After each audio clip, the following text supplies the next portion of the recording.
So when we talk just about India, you have a lot of projects, a lot of partnerships here. What are the on-ground partnerships in India which are creating opportunities for women and initiated by L'Oreal? Yeah, so we have worked, indeed, I had the opportunity yesterday to visit some of the projects, so I can give you a little bit a first-hand overview. So there are programs where we work on supporting young women to get trained as beauticians, so women from underprivileged backgrounds, in order to have job and skill training. We have a lot of programs around women and climate. So we have supported the C40, which is the climate organizations of big cities in the world, with a mentorship program in order to train and empower climate leaders in the city of Mumbai. We have also done another initiative on the visibilization on making women climate leaders more visible through social media campaigns in order to allow them to connect and be visible. And we are also working on resilience in rural communities through ecosystem restoration, or through agricultural practices that allows them to adapt to already changing climate conditions for them. So a lot of programs supporting women to adapt to climate change, to propose solutions, and to be visible in the climate action field. Okay, that is very interesting. So when we talk about bringing about this change at your level, you are overlooking the entire, I would say, the project to ensure there's inclusivity, to ensure there's sustainability. When these changes are made, or when you try to meet these changes, can you talk about some of the challenges? Because at least that can be kept in mind as to this transition is not easy, but it's a must, right?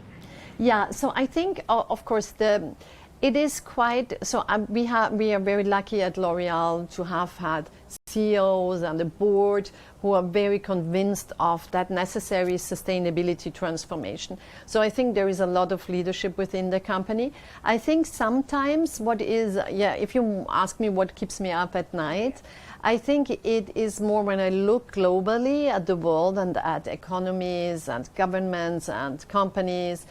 I think a lot of them have understood that things need to be done, but the question is, are we doing it fast enough? Yeah. And in the moment it looks like everybody, we are not going fast enough. We have to go faster if we want to avoid the worst consequences of climate change. And let's not forget, this is really about us and about human suffering. So if we want to avoid the worst climate consequences on us, we have to move faster. And so that is probably what preoccupies me most. There's a lot of conversation happening around it. On one side, we're talking about sustainability. Then on the other side, we also have, I would say, a lot of investment going on the other side, I would say. Like, there are equal contributions made on both sides, the fossil fuel side and on sustainability side. So as you said, it has to be faster in order to ensure that we meet our goals. Yeah. The last time when I was looking at the new project that you had launched, it was L'Oreal for the Future. And there were some of the goals that you had put out. It was 100% of plastic, which will be used by 2030, will be recycled and recyclable, bio-based ingredients, which will be sustainably sourced. You said around 60% of it is achieved. So do you think it'll be before 2030 that you'll be meeting all those goals? No, definitely not. I even think that there might be some goals in 2030 that we haven't completely achieved, but that is not a problem. Because even I think if we would achieve everything, I would see we were not ambitious enough, because we defined this target in 2020 and is a vision of complete business model transformation. So some things we will achieve earlier, some things we will achieve on time, and some things we will achieve perhaps a little bit later. But the really important thing is, are we doing this complete transformation which should lead to an inclusive and sustainable economy for all of us? And I think so that is really important. So every year we report in our annual report on our progress in a transparent manner, and so everybody can see on what issue we progressed a lot, on which we are doing a good job, on which we have to go faster. But I think what is really clear is that now this is becoming a new model of doing business everywhere in the world. And I think what I hope is that others will do it with the same intensity, with the same speed, because we don't want to be alone in this. Nobody wants to be, climate change, facing climate change. It's not about being the most performing company facing climate change. Yes. I want us all together in performing against climate change. Collaboration is the way to go here. Exactly, has to be. on this assurance. So these are longer term goals, 2030. You are on path to achieve them as well. And of course, you're doing more. What would the near term priority for you be right now? Yeah, so the near term priorities are, actually it's ongoing, every year. So we have the roadmap in 2030. This is our target, and every year we have to achieve the next step, in this road. So we are working very hard on the packaging issue. So I think refill and recharge is a really huge issue for us, because that means that consumers have to change behaviors, and it's not so easy, because we are all used to an economy, unfortunately, where there is a lot of waste. So we all have to change our habits. So we were working very hard on this. For 2030, that would be 23, that is a very, very strong priority for us. Make refill and recharge happen everywhere. Of course, also more and more succeed to inform consumers about the environmental footprint of products and how to change, make the hair salons, our partner, work with them to reduce their environmental footprint, living wage for our suppliers. So it is a lot, but we are really pushing in all the directions to make the new model work. Okay, very interesting. So when we are talking about, and you said sustainability is just not climate change, it's how the environment or the living conditions are. You are a beauty brand, and the beauty standards have been changing. You are focusing a lot on inclusive beauty. Tell us more about it. How have things changed over years, and how you as a brand have you positioned yourself when it comes to that?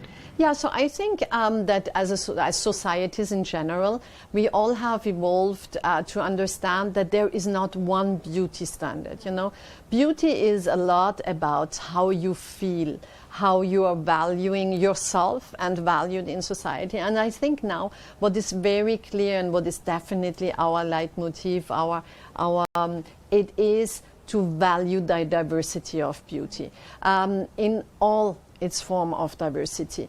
And so that is a very, very strong part of who we are and who we want to be.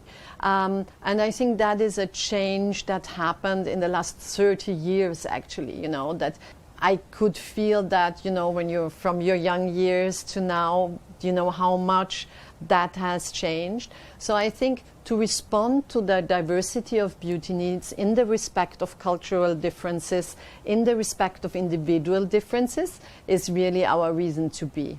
Okay. And coming back, of course, to all your focus on sustainability towards climate change as well. Since the time you have become this person that you are in terms of the position that the CEO of Foundation L'Oreal and Chief Corporate Responsibility Officer versus when you were the Chief Sustainability Officer, there has been some time to that. Have you seen globally some change in how actions are taken by companies or governments, and is that enough for now for us to ensure that at least next 10 years are okay for the globe? No. Oh, okay. Very clear. That's an emphatic no from you. Yeah, that is very clear. So no, I think, and that all science reports are very clear about that. We are all going too slowly. Consumers, individuals, governments, companies. So everybody has to accelerate in that change. I think. What has changed in most places in the world is the level of awareness and also the sense of urgency. I think before 2015, people very often thought it is about protecting the planet. And in 2015, with the Paris Agreement, people understood, well, actually, it's not about the planet, it's about our own survival. If we do not have ecosystems that function as human species, we won't be able to survive. So I think that was really a tipping point in 2015, 16, 17, where people suddenly said, okay, it's not about protecting the planet, it's about my own survival. So yes, there are measures taken, but all international reports, the UN, all scientists tell us we are not going in the right direction. We have to definitely accelerate, and that comes back to to your question before, yes, what has to keep us up at night is how can we accelerate the changes that are necessary. So that should be the focus point in COP28 as well, you think? What should be the big thing that they should focus on? Acceleration of non-fossil fuel energies and solution, decarbonization, biodiversity protection, interlinkage with biodiversity protection, and of course the question of inclusive societies, you know, because people have to eat in order to protect the environment. And so it's our responsibility to bring these two issues together. Alexandra, thank you so much for joining us on CNBC TV18, explaining to us what Foundation Loreal's plans are and what sustainability really means in the real world, right? So thank you so much. Thank you for having me. All right, with that, it's a wrap on this special edition. Stay tuned to CNBC TV18 for more news and updates.